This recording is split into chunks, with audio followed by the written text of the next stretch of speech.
పరిశుద్ధుడా నీ నామానికి వందనాలు. ఈ ఉదయము ఆరాధన ద్వారా మిమ్మల్ని జ్ఞానపరిచాం. మీ వాక్యాన్ని ధ్యానించుండగా మీ వాక్యంలో ఉండేటువంటి మర్మాలను మాకు తెలియచేయండి. ఇదే నా సేవకుడిని మీరు నిలవబెట్టారు, మీకు వందనాలు. ఇంతమంది జ్ఞానుల మధ్య అజ్ఞానులైనటువంటి నన్ను నిలువబెట్టి ఈ పరలోకపు జ్ఞానం గురించి మీరు మాట్లాడుతున్న విధానాన్ని బట్టి వందనాలు చెల్లిస్తున్నాం. మాకేది అవసరమో నాయన మీ మెల్లని స్వరాన్ని మాకు వినిపించమని ప్రార్థన చేస్తున్నాం. మీరు మాత్రమే మహిమ పొందమని క్రీస్తు నామమును వేడుకుంటున్నాం తండ్రి, ఆమేన్. దయచేసి కూర్చోనండి. దేవుని నామానికి వందనాలు చెల్లిస్తున్నాం. ఇప్పుడు వచ్చినటువంటి సంఘమంతటికి మా ప్రత్యేకమైన వందనాలు తెలియజేస్తున్నాం. పండగ వాతావరణం కనిపిస్తుంది. అందరూ చాలా సంతోషంగా వచ్చినటువంటి వారందరికీ మా ప్రత్యేకమైన వందనాలు తెలియజేస్తున్నాం. చాలా కలర్ఫుల్ గా ఉన్నారు అందరూ. చాలా కాలం నుండి రానటువంటి వారు కూడా వచ్చారు. మా ముఖ్య ఉన్నారు చంటి బిడ్డలతో. పాపం చాలా మందికి చంటి బిడ్డలు వంకారు.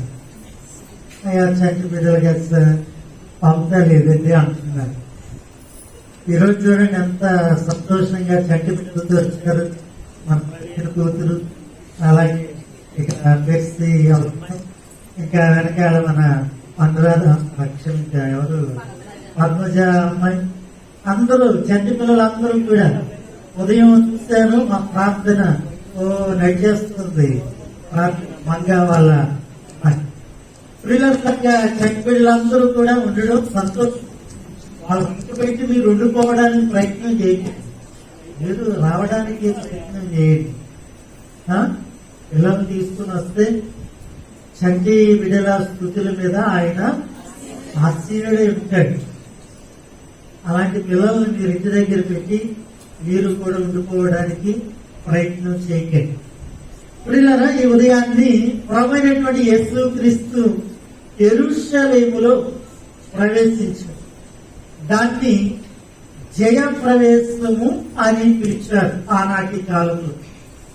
ఎందుకు జయ ప్రవేశము అని అన్నారు అని అంటే, ప్రభువైనటువంటి క్రీస్తు యెరూషలేములోకి రాగానే అక్కడ ఉన్నటువంటి ప్రజలందరూ కూడా జయము జయము అని పలికారు. దాన్ని జయ ప్రవేశము అనేటువంటి మాటను అక్కడ ఉపయోగించి ప్రభు యెరూషలేము జయ ప్రవేశం అనేటువంటి మాట. ఈ దినాన్ని కేవలము ప్రభు మాత్రమే అందులోకి ప్రవేశించలేదు. యెరూషలేములో ఆ దినాలలో పస్కా పండుగ ప్రారంభమైంది. పస్కా పండుగ జరిగేటువంటి రోజులు, పస్కా పండుగ జరిగేటువంటి రోజులలో అక్కడ ఉండేటువంటి అధికారులకు, అధిపతులకు అదొక పెద్ద పండగ. ఆ సమయంలో రోమీయులను కూడా అనుమతిస్తారు లోనికి, యెరూషలేములోకి. మిగిలినటువంటి సమయాలలో రోమీయులు ఆ ప్రాంతం రావడానికి ఎలాంటి అవకాశము కూడా ఉండదు. ఒక పస్కా దినాన్ని మాత్రమే, ఆ పండుగ దినాన్ని మాత్రమే రోమీయులు కూడా అనుమతి పొందుతారు.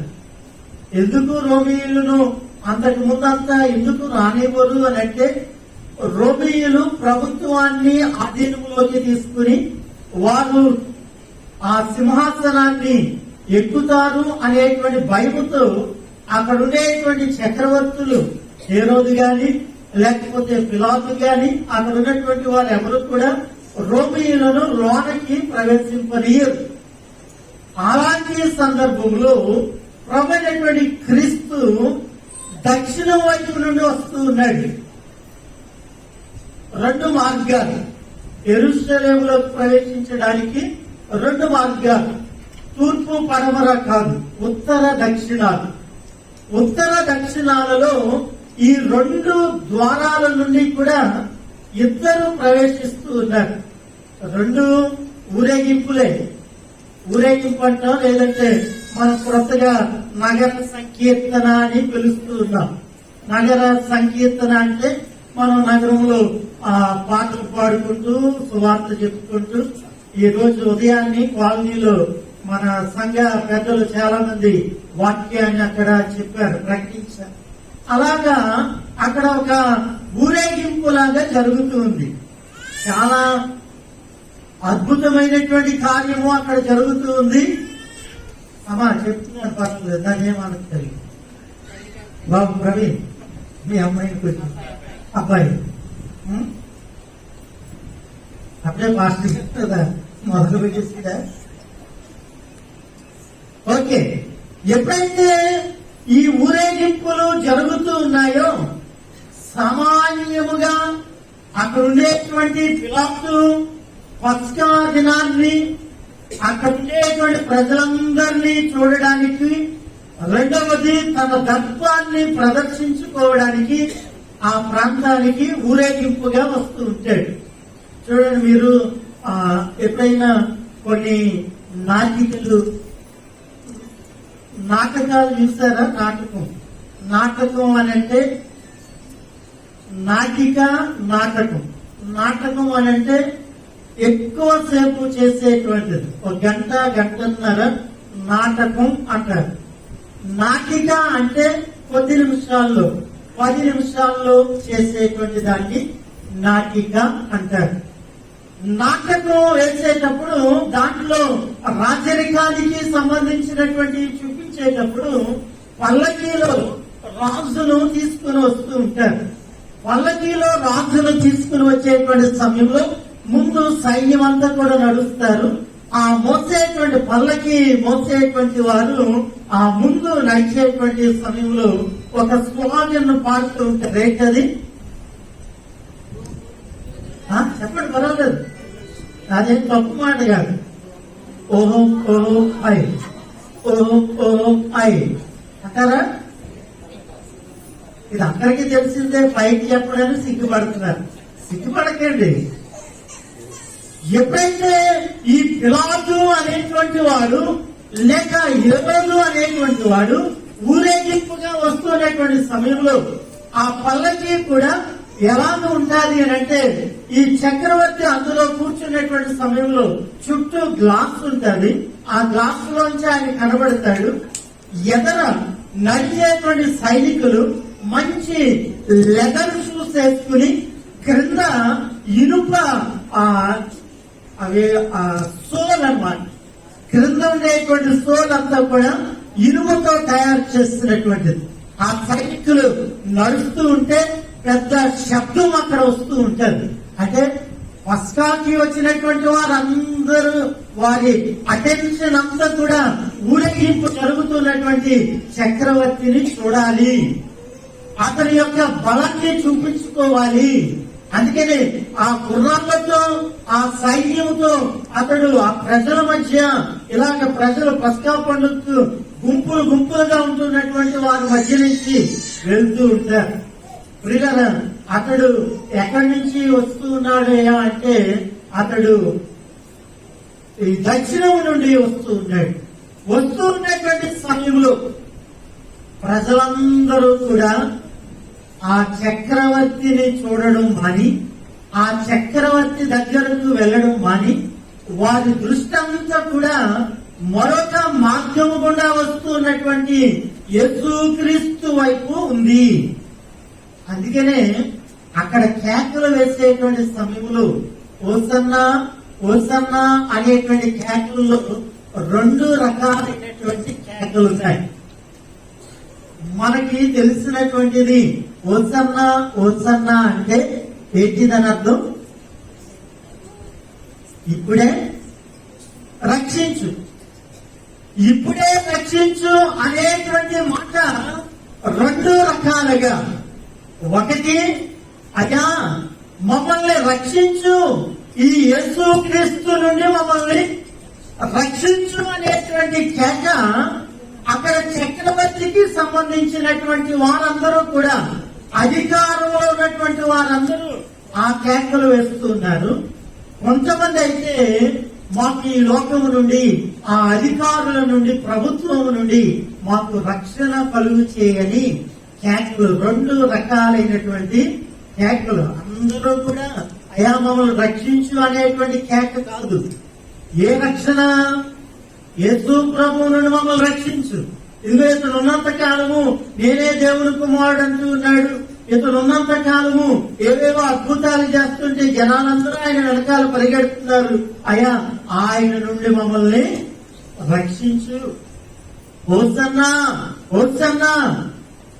ప్రియులారా, ఈ 2 మాటలు కూడా, అంటే ఈ 2 అర్థాలు కూడా ఆ సమయంలో మనం ఉన్నటువంటి ప్రజల దగ్గర నుండి, అసలు ప్రభైనటువంటి క్రీస్తు ఆ లోనకి ప్రవేశించినటువంటి సమయంలో ప్రజలందరూ కూడా ఆయన్ని వెంబడించడము, అవన్నీ చూస్తున్నటువంటి సమయంలో దేవుడు జకర్యా యొక్క ప్రవచనాన్ని నెరవేరుస్తూ ఉన్నాడు.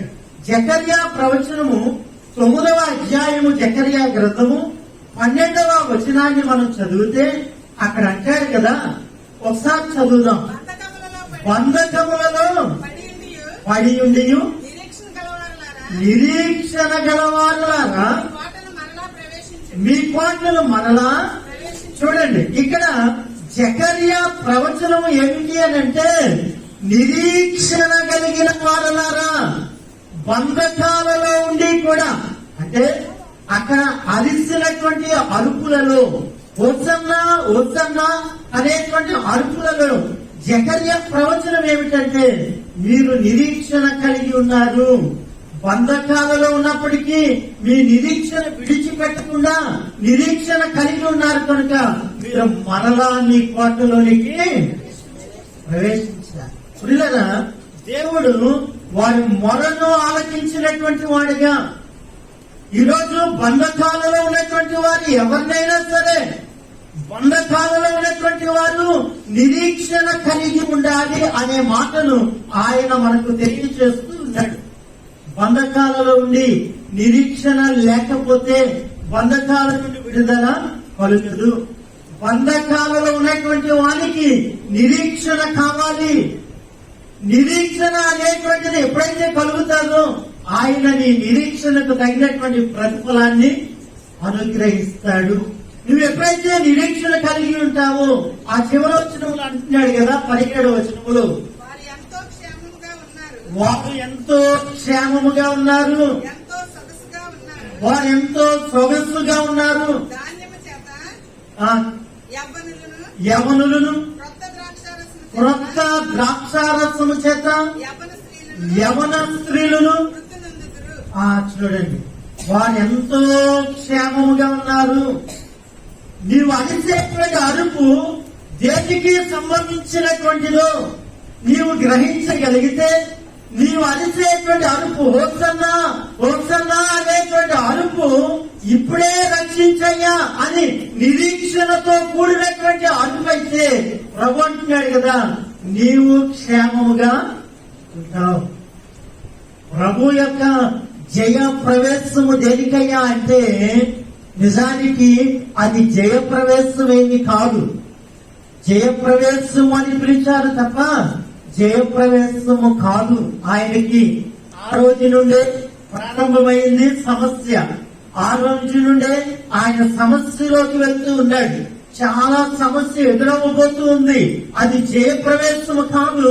ఆయన మొదలు అనగా ఆయన శ్రమకు ప్రారంభము ఆ యెరూషలేములోకి ప్రవేశించడం.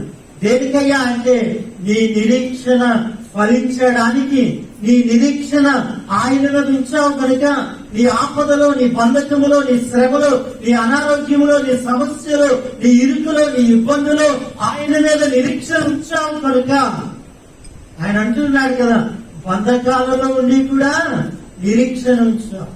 ఇది క్రైస్తవులుగా, క్రీస్తును నమ్మినటువంటి వారిగా మనకు అవసరమైనటువంటిది ఏమిటి అంటే, మన చుట్టూ ఎన్నో బంధకాలు ఉండొచ్చు, కానీ మనము ఏం చేయాలి? నిరీక్షణ. అందుకనే చాలా సార్లు నేను వాక్యంలో జ్ఞాపకం చేస్తాను. రక్షింపబడక ముందు రక్షణ ఎంత అవసరమో, రక్షింపబడిన తర్వాత నిరీక్షణ అంత అవసరం. రెండు విషయాలు, దేవుని యొక్క వాక్యాన్ని ఎరిగి ఉండడం ఒకటి, వాక్యంలో ఉండేటువంటి దేవుణ్ణి ఎరిగి ఉండడము. అర్థమవుతుందండి? వాక్యంలో ఉండేటువంటి దేవుణ్ణి మనం ఎరిగి ఉండాలి. దేవుని వాక్యాన్ని ఎరిగి ఉండడము, దేవుని వాక్యాన్ని చదవడము, దేవుని వాక్యాన్ని బోధించడము, దేవుని వాక్యాన్ని ధ్యానించడము, ఇది చాలా సులువు. కానీ వాక్యంలో ఉండేటువంటి దేవుణ్ణి మనం కలిగి ఉండడము అనేటువంటిది చాలా ప్రాముఖ్యమైనటువంటిది. అదే రక్షణ, నిరీక్షణ. రక్షింపబడక ముందు రక్షణ కొరకు చాలా ప్రయాసపడతాం. అందరికంటే ముందు వచ్చి కూర్చుంటాం, అన్ని కార్యక్రమాలకి అటెండ్ అవుతాం, ఎప్పుడు చేతిలో బైబిల్ ఉంటుంది. అవునా కదా? ఎప్పుడు అంటే రక్షింపబడాలి అనేటువంటి ఆశ. ఆడవాళ్ళైతే రాగానే తల మీద ముసుగేసుకుంటారు. ఇంక ఇప్పుడు ఉండదులేండి, ఇప్పుడు ఏముండదు, అయిపోయింది. రక్షింపబడడానికి ముందే ఈ యాత్రలన్నీ, ఆ తర్వాత ఏ యాత్ర ఉండదు. ఓకేనా? ఓకే, నేను ఇలాగే మాట్లాడతాను, క్షమించండి.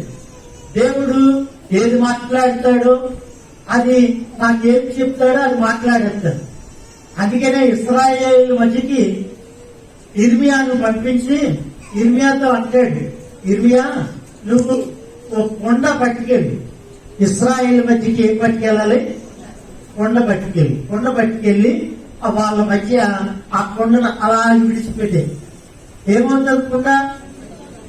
కొండ పగిలిపోతుంది. అంటే కొండ బద్దలు కొట్టినట్లు మాట్లాడమని. పిల్లరా, ఎప్పుడైతే ఈ ప్రజలందరూ కూడా కేకలు వేస్తున్నారో వారి నిరీక్షణ దేవుడు చూస్తూ ఉన్నాడు. దేవుడు చూసి సియోను వాసులారా ఏం చేయాలంట? సంతోషించండి, ఉత్సహించండి. 9వ వచనాన్ని చదవండి. సియోను నివాసులారా బహుగా సంతోషించుడి, యెరూషలేము నివాసులారా ఉల్లాసముగా ఉండుడి. నీ రాజు నీతిపరుడును రక్షణ గలవాడును దీనుడునై గాడిద పిల్లను ఎక్కి నీ యొద్దకు వచ్చుచున్నాడు. రక్షణ గలవాడు. నీ నిరీక్షణను బట్టి ఆయన రక్షణ ఇస్తాడు. ఇదిగో ఎక్కడి నుండి? ఆయన తూరు ప్రాంతము నుండి ఆయన బయలుదేరుతూ ఉన్నాడు. వారు ఏం చేస్తూ ఉన్నారు? జ్ఞానము కలిగినటువంటి వారిగా చుట్టూ ప్రకారాలు పట్టుకుని మాకేమీ పర్వాలేదు అని వారు చాలా క్షేమంగా ఉన్నారు. కానీ వారందరినీ పడగొట్టబోతున్నాను. దీనులైనటువంటి వారు, బంధకాల్లో ఉన్నటువంటి మీకు నేనేం చేస్తాను అని అంటే మిమ్మల్ని పైకి లేవనెత్తుతాను. ప్రభువైనటువంటి క్రీస్తు జయ ప్రవేశం రోజు ఆయన మనకిచ్చేటువంటి ఆశీర్వాదం ఏమిటంటే ప్రజలందరి మధ్య మనల్ని ఆయన ఆశీర్వదించడానికి ఇష్టపడుతూ ఉన్నాడు. ఆయన ఎప్పుడైతే ఆయన జీవితము మన కొరకు అర్పించడానికి ఆయన ప్రారంభ అడుగులు వేస్తూ ఉన్నాడో ఆ దినము నుండి కూడా నీ రక్షణ కార్యము ప్రారంభమైంది. నీ జీవితంలో ఆయన రక్షణ కార్యాన్ని మన జీవితంలో జరిగించడానికి యెరూషలేములో ఆయన అడుగు పెడుతూ ఉన్నాడు. ఆయన యెరూషలేములో ఎప్పుడైతే అడుగు పెడుతూ ఉన్నాడో అప్పుడే నీ నిరీక్షణకు రక్షణ కార్యము జరగడానికి దేవుని యొక్క ప్రణాళిక ప్రారంభమైంది. ఒకవేళ ఆ దినాన్ని ఆయన యెరూషలేములోకి ప్రవేశించకపోతే, అందుకనే ఆ కేకలు 2 రకాలైనటువంటి కేకలు.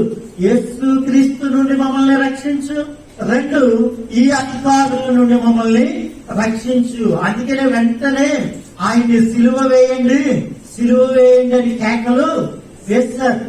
అక్కడున్న జనమే రక్షించు, హోసన్నా హోసన్నా అన్నటువంటి వారే కేకలు వేస్తారు. దినాన్ని క్రీస్తును వెంబడించేటువంటి మనము, క్రీస్తు జయప్రవేశము అని చెప్పుకునేటువంటి మనము, మన జీవితాలలో ఒక నిరీక్షణ కావాలి. ఆ నిరీక్షణ సియోను వాసులు, యెరూషలేము వాసులు కలిగి ఉన్నారు. వారు కలిగి ఉన్నారు కనుకే జకర్యా దేవుని యొక్క వాక్యాన్ని వారి మధ్యకు తీసుకుని వెళ్లి వారికి ఒక మాట చెప్తున్నాడు, బహుగా సంతోషించుడి. ఎలా సంతోషించాలంట? బహుగా సంతోషించుడి. ప్రియులారా, దేవుడు మనకిచ్చినటువంటి యోగ్యత, ఆయన శ్రమలలో మనకు సంతోషాన్ని ఇస్తున్నాడు. అందుకనే గుడ్ ఫ్రైడే రోజు చాలా మంది ఏడుస్తూ ఉంటారు, అయ్యా సిలువ మీద చచ్చిపోయావా బాబు అని ఏడుస్తారు. ఏడుపులు మానేయండి. ఆయన సిలువ మీద మరణించబట్టే, ఆయన శ్రమ పడబట్టే ఇక్కడ వాక్యం ఏమని చెప్తుంది? బహుగా. ఈ రోజు నువ్వు వేడడం వల్ల ఆయన సిలువ మీద ఏం దిగిపోడు, లేకపోతే సిలువ వేయడం మానేయడు. అర్థమైందండి? ఏడవడం మానేయండి. దేవుని సన్నిధిలో ఏం చేయాలి? అక్కడ జకర్యా ప్రవచనం మరొకసారి చదవండి. చాలండి, నన్ను చూడండి. ఆ యెరూషలేములోకి ఇలాగ కాలు పెట్టాడు. ఎక్కడది? కాలు పెట్టినవా? యెరూషలేములోకి ఆయన ఎప్పుడైతే ఇలాగ కాలు పెట్టాడో, నీకు నాకు రక్షణ కార్యము, రక్షింపబడ్డాము అని అంటే దేవుని రాజ్య వారసులము. దేవుని రాజ్యంలో ఏముంటది? ఏడుకుంటుందా?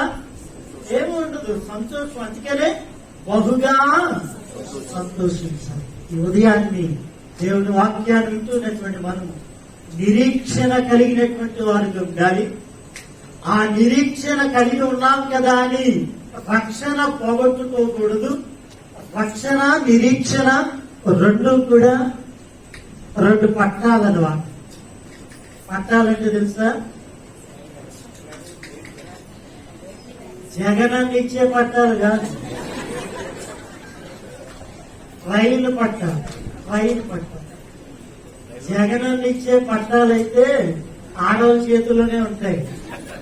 నాకు అది ఇష్టం లేదు. ఇది ట్రైన్ పట్టాలన్నమాట. రెండు పట్టాలు ఉంటేనే ట్రైన్ వెళ్తాది. రక్షణ, నిరీక్షణ అలాంటివి. కనుక అట్టి కృప దేవుడు మనకు అనుగ్రహించి ఆయన సన్నిధిలో బహుగా సంతోషించాలి. బహుగా ఏడుపు మొక్కలు మానేయండి. ఏడవద్దు, దుఃఖించవద్దు. ఆయన మనకు ఆ దేవుని వాక్యంలో కీర్తనకాడు అంటాడు, మన నోటి నిండా ఏముందంట? ఝాన్సీ గారు నవ్వు. వీళ్ళరా, ఈ ఉదయాన్ని అట్టి నవ్వు మన జీవితాల్లో దేవుడు అనుగ్రహించును గాక. నేను మరలా ఒకసారి నా సాక్ష్యం చెప్పాలని ఆశపడుతున్నాను. ఎందుకంటే ఈ వారపు దినాల్లో చాలా మంది క్రొత్త వారు ఇక్కడ ఉన్నారు. నా సాక్ష్యం మీరు ఆలకించాలని నేను ఆశపడి 2 నిమిషాలు, ఎక్కువ సమయం 2 నిమిషాలు చెప్తాను. ఒక 15 రోజుల క్రితం, అమ్మా వినండి, హైదరాబాద్ నుంచి వచ్చారమ్మ గారు, వినండి నా సాక్ష్యం వినండి అమ్మ. నా సాక్ష్యం అంటే ఈ వెంట్రుకలన్నీ కూడా లేచి నిలబడతాయి, అంటే ఒళ్ళు గదలు పొడుస్తుంది. అలాంటి సాక్ష్యం 15 రోజుల క్రితము నాకు ఈ నెక్ దగ్గర ఇంత కాయల్లాగా వచ్చాయి. కాయల్లాగా వస్తే ఆ కాయలు నొప్పి పుట్టాయి. జ్వరం వచ్చింది కదా అని మన సంఘంలో ఒక డాక్టర్ గారు ఉన్నారు, ఆయన పేరు భగత్. ఆయన దగ్గరికి వెళ్ళాను. ఆయన నన్ను చూసి, అయ్యారు ఏం పర్వాలేదు తగ్గిపోద్ది అని టాబ్లెట్లు ఇచ్చాడు. టాబ్లెట్లు వేసుకుంటూ ఉన్నాను, జ్వరం వస్తూ ఉంది. మరలా వెళ్ళాను, జ్వరం వస్తుంది నాయన తగ్గలేదంటే, అయ్యా పలానా డాక్టర్ గారి దగ్గరికి వెళ్ళండి నేను రాసిస్తానని మెడికోవర్ హాస్పిటల్కి పంపించాడు. మెడికోవర్ హాస్పిటల్కి వెళ్తే వాళ్ళు అల్ట్రాసౌండ్ స్కాన్ రాశారు. అల్ట్రాసౌండ్ స్కాన్ చేయించుకున్న తర్వాత దాంట్లో కూడా అయా కాయలు ఉన్నాయి, నీరు పట్టాయి, నేను యాంటీబయాటిక్ టాబ్లెట్లు ఇస్తాను, ఆ నీరంతా కూడా ఆవిరైపోయి మారిపోద్ది అని ఆ డాక్టర్ గారు 5 రోజులకి టాబ్లెట్లు ఇచ్చారు. ఇంటికి వచ్చాను, 2 రోజులు వేసుకున్నాను, 3 రోజులు వేసుకున్నాను, జ్వరం తగ్గుతాలేదు, ఈ కాయలు అలాగే ఉన్నాయి, అయిపోయింది. ఈ లోపల మా బావగారు ఒక ఆయన ఒక సలహా ఇచ్చారు. అయా శ్రీహరిపురాన్ని సత్యారావు గారని డాక్టర్ గారు ఉన్నారు, ఆయన సీనియర్ డాక్టర్, ఆయన దగ్గరికి వెళ్ళండి, ఆయన చూసి ఏం సలహా చెప్తాడో అలా చేయండి అని. ఈ అల్ట్రాసౌండ్ స్కాన్ ఆ రిపోర్ట్లు పట్టుకుని సత్యారావు గారి దగ్గరికి వెళ్ళాను. సత్యారావు గారి దగ్గరికి వెళ్తే ఆయన అన్నాడు, ఈ అల్ట్రాసౌండ్ స్కాన్ ఎవరు చేశాడండి, ఇది కాదు, నేను ఇంకోటి చెప్తాను, అది చేయించుకోండి, చైతన్య ల్యాబ్కి వెళ్ళి చేయించుకోండి అన్నాడు. జాగ్రత్తగా వినండి. అక్కడి నుంచి అక్కడికి వెళ్ళాడు, చైతన్య ల్యాబ్కి వెళ్తే వాళ్ళు నీడిల్ టెస్ట్ ఎఫ్ఎన్ఏసి అనేటువంటి టెస్ట్ చేశారు. ఎంత పొడవు నీడిల్ ఉంటుంది, అది లోన పెట్టి ఆయన ఆడుకున్నాడు, కొంతసేపు అంతా తిప్పాడు, చాలా పెయిన్ వచ్చింది. ఆ సమయంలో లోన ఉన్నటువంటి ఆ చీమ్ పట్టింది, లోన నీరు అన్నాడు కదా డాక్టర్, అల్ట్రాసౌండ్ లో నీరు అన్నాడు కదా, అది నీరు కాదు, పసు పట్టింది. ఈ నీడిల్ టెస్ట్ చేసేటప్పుడు చాలా వరకు అది బయటికి వచ్చింది. వచ్చేసాను, ఆ రాత్రి జ్వరం రాలేదు. ఓహో దీంట్లో ఈ పసు పట్టింది కదా, పోయింది, ఇంకా జ్వరం లేదు అనుకున్నాను. అయిపోయిన తర్వాత 2 రోజులకి ఆ టెస్ట్ రిపోర్ట్ వచ్చింది. రిపోర్ట్ పట్టుకుని మరలా సత్యారావు గారి దగ్గరికి వెళ్ళాను. ఆయన అన్నాడు, అయ్యా చాలా తేడాగా ఉంది ఈ టెస్ట్ లో, కాబట్టి మీరు ఏం చేస్తారంటే నేను ఒక డాక్టర్ దగ్గరికి పంపిస్తాను, ఆదిలోవులు ఒమేగా హాస్పిటల్ అనగా క్యాన్సర్ హాస్పిటల్, అక్కడికి వెళ్ళండి అన్నారు. అంటే ఆ రిపోర్ట్లు అన్ని కూడా అల్ట్రాసౌండ్ లో లేకపోతే ఈ నీడిల్ టెస్ట్ లో కూడా ఈయనకి క్యాన్సర్ ఉంది అనే ఒక డౌట్ ఆ కింద రాశారు. అందుకని సత్యారావు గారు అక్కడ పంపించారు. వాళ్ళు ఏం చేశారంటే గతించిన వారం శుక్రవారం, మొన్న శుక్రవారం కాక ముందు శుక్రవారం నాడు సిటీ స్కాన్ చేశారు. దాన్ని సిటీ స్కాన్ అంటారు. అది చేసిన తర్వాత తల దగ్గర నుంచి అరికాల వరకు మీరు చాలా మందికి తెలుస్తుంటది, ఒక రౌండ్ మిషన్ ఉంటుంది, బెడ్ మీద పడుతూ పెడతారు, లోన్కి వెళ్తుంది, బయటకు వస్తుంది, లోన్కి వెళ్తుంది. మొత్తానికి లోన్కి బయటికి తిప్పారు. ఇక్కడ నుండి ఇక్కడ వరకు ఎక్కడ ఏమీ లేదండి, ఇక్కడ మాత్రమే చూపిస్తుంది, ఇక్కడ మాత్రమే చూపిస్తుంది. ఓకే, అయిపోయిన తర్వాత ఆ రిపోర్ట్ లో కూడా తేడా రాశారు. అంతా తేడా, అంతా ఆ తేడా ఏంటంటే క్యాన్సర్. ఇంకా అది చూసిన తర్వాత అందరూ బాధపడే వాళ్ళు సంఘంలో అందరికీ తెలిసింది. కన్నీటితో ప్రార్థన చేశారు తల్లులు. ఇదిగో నా తల్లులందరూ ఇక్కడ ఉన్నారు, అందరూ ప్రార్థన చేశారు. అలాగని తండ్రులు చేయలేదా అంటే తండ్రులు కూడా ప్రార్థనలు చేశారు.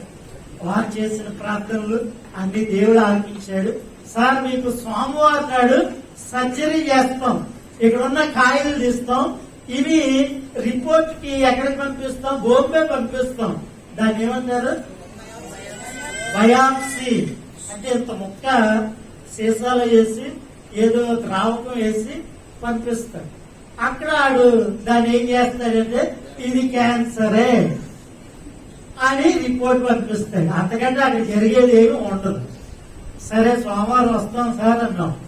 సోమవారం నేను ఆదివారం నాడు సంఘంలో ప్రకటన చేశాను, అయ్యా సోమవారం నాకు ఇలాగా ఎంతమంది వస్తే అంత ధైర్యం నాకు, నేను ధైర్యం లేనటువంటి వాడిని, తిరిగి వాడిని అంటే సంఘం అంతా వచ్చారు. అక్కడ హాస్పిటల్ మొత్తం గజగజలు ఆగిపోయి భయపడిపోయారు. ఏంటి ఇంతమందా అంటే ఇక్కడ ఏదన్నా బ్యాడ్ సిచ్యువేషన్ ఏదన్నా జరిగిందా, ఏదైనా బ్యాడ్ కేసు ఏదైనా వచ్చిందా, ఎందుకు ఇంతమంది వచ్చేసారని ఆ సూపరింటెండెంట్ అక్కడ ఉన్నటువంటి వారందరూ కంగారు పడిపోయారు. అదే ఏమీ లేదంటే ఆయన మాస్టర్ గారు అంట వాళ్ళందరూ ప్రార్థన చేయడానికి వచ్చారు. మొత్తానికి సెక్యూరిటీ వాళ్ళు వీళ్ళ బయటికి పంపాడు. ఆ రోజు అమ్మాజీ దాసమ్మ గారు నాకు ప్రార్థన చేసినప్పుడు వచ్చినటువంటి అందరూ కూడా ఏకీభవించారు. నేను లోనకి వెళ్ళారు. ఇక్కడ నుండి ప్రారంభమైంది, జాగ్రత్తగా వినండి.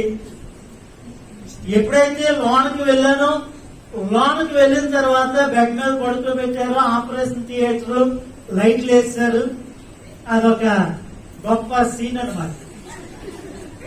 ఎప్పుడైతే ఆ లైట్లు వేశారో డాక్టర్ గారు కూర్చున్నారు, ఆ స్టాఫ్ అక్కడ నిలవబడ్డారు, కత్తుర్లు అన్ని రెడీ అయిపోయాయి. నేను డాక్టర్ గారితో అంటున్నాను, డాక్టర్ గారు సర్జరీ చేయడానికి ముందు మరలా ఒకసారి స్కాన్ చేస్తారు కదా, మీరు ఏ స్కాన్ చేయకుండా సర్జరీ ఎలా చేసేస్తున్నారు అన్నాను. అది నిజమో కాదు నాకు తెలియదు కానీ అనేది సార్. ఆయన అన్నాడు, అబ్బాయి లేదండి, నిన్నే కదా మీకు సిటీ స్కాన్ చేసాం, దాంట్లో ఇక్కడ కాయలు కనబడుతున్నాయి కదా, మళ్ళీ స్కాన్ ఎందుకు అన్నాడు. ఓకే అన్న తర్వాత ఓపెన్ చేసి, నేను ఓపెన్ చేసేటప్పుడు ఆయన ఏమన్నాడంటే, మీకు ఏమన్నా ఇబ్బందిగా ఉన్నా నొప్పి ఉన్నా నాకు చెప్పండి అన్నాడు. అంటే మొత్తం ఇవ్వలేదు. మొత్తం ఇవ్వకుండా ఇక్కడ మన బెంజమిన్ బెంజమిన్కి అలాగే మొత్తం ఇవ్వకుండా కోసేశారు. నాకు వెళ్ళేటప్పుడే చెప్పాడు, అది ఏమి ఉండదు అయ్యారు, మాట్లాడితే ఇలాగ అంటారు అన్నాడు. అలాగే అనలేదు కానీ మొత్తానికి మొత్తం ఇవ్వకుండానే కోసారు. ఆ లోనకి వెళ్ళిన తర్వాత చెయ్యి పెట్టి మొత్తం పులిహార కలిపాడు. పులిహార మొత్తం కలిపేసరికి అప్పుడు నొప్పి వస్తుంది. నొప్పి వస్తుందండి అని చెప్పాను. అప్పుడు మత్తు ఇచ్చారు అక్కడ. ఆ డాక్టర్ గారు చేస్తున్నప్పుడు ఆయనతో అన్నాను, అయ్యా దేవుడు నాకు ఎప్పుడో స్వస్థత ఇచ్చాడు, దేవుడు ఎప్పుడో అద్భుతాన్ని చేశాడు, అక్కడ మీకు ఏం కనబడదు అని ఆయన చెప్పాను. నేను ప్రార్థన చేసుకుని ఇక్కడ చేయబెట్టుకున్నానండి, నాకు కాయలేదు, తగలలేదు. అంత మాత్రమే కాదు, కింద 80 మంది ఉన్నారు, వారు ప్రార్థనలు చేస్తున్నారు 10 రోజుల నుంచి, అక్కడ ఏమీ ఉండదండి అని చెప్పాను. ఎప్పుడైతే అలాగా చెప్పానో డాక్టర్ గారు వెతుకుతూ అన్నారు, అదేంటండి నిన్నే కదా ఆ స్కాన్ లో ఒక పెద్ద కాయ, దాని చుట్టూ 3 కాయలు ఉన్నాయి, ఏమైపోయాయి జాన్ గారు అంటున్నాడు నన్ను. నేను నవ్వుకున్నాను. జాన్ గారు నవ్వుతున్నారు ఎందుకు అన్నాడు. అది అంతేనండి, దేవుని కార్యాలు అలాగే ఉంటాయి అన్నాను. ఆయన అన్నాడు, చాలా లైట్ గా తీసుకున్నాడు. ఎవరి నమ్మకం అవదండి అన్నాడు. ఆహా అనుకున్నాను. అయిపోయింది. ఒక అరగంట వెతికాడు. అరగంట అయిన తర్వాత సీనియర్ డాక్టర్ వచ్చాడు. సీనియర్ డాక్టర్ అన్నాడు, ఏమన్నా ఉందా? ఈయన అన్నాడు, ఏమీ లేదండి. మరి ఏమీ లేదు దానికి ఎందుకు గెలుపుతాం, మూసే అన్నాడు.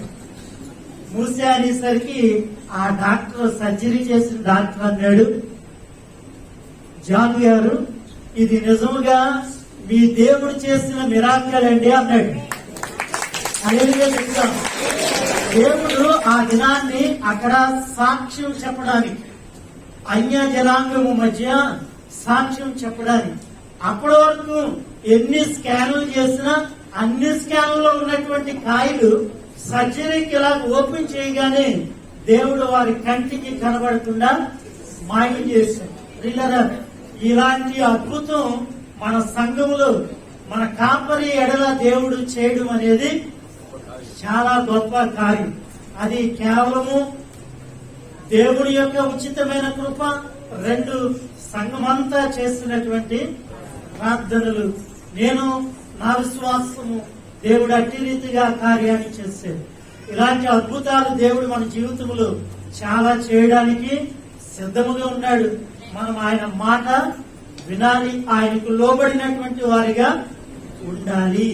ఒకవేళ నిజముగా అది గాని ఆ డాక్టర్కి అక్కడ కనబడి అదేదన్నా కాయుండి ఒకవేళ బయటికి వెళ్లి మళ్ళా రిపోర్ట్ వచ్చి ఆయనకి క్యాన్సరే అని ఉంటే ఈరోజు సాక్ష్యము లేకపోవు. దేవుడు సాక్షిగా నిలవబెట్టుకోవడానికి దేవుడు అట్టి అద్భుతాన్ని చేస్తాడు. ప్రియులారా, ఈరోజు మీ ముందు నిలవబడి ఈ సాక్ష్యం చెప్తున్నాను.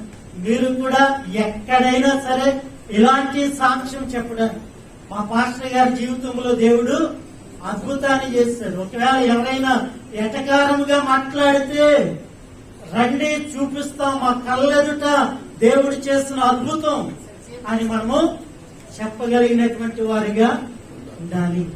దేవునికి స్తోత్రం కలుగునుగా. Thank you very much. ఇప్పటి వరకు సాక్ష్యం విన్నారు. దేవుడు అతి క్రియలు రాబోయేటువంటి దినాల్లో మన జీవితాల్లో, మన సంఘములో ఇంకా చేయాలని నేను కోరుతున్నాను.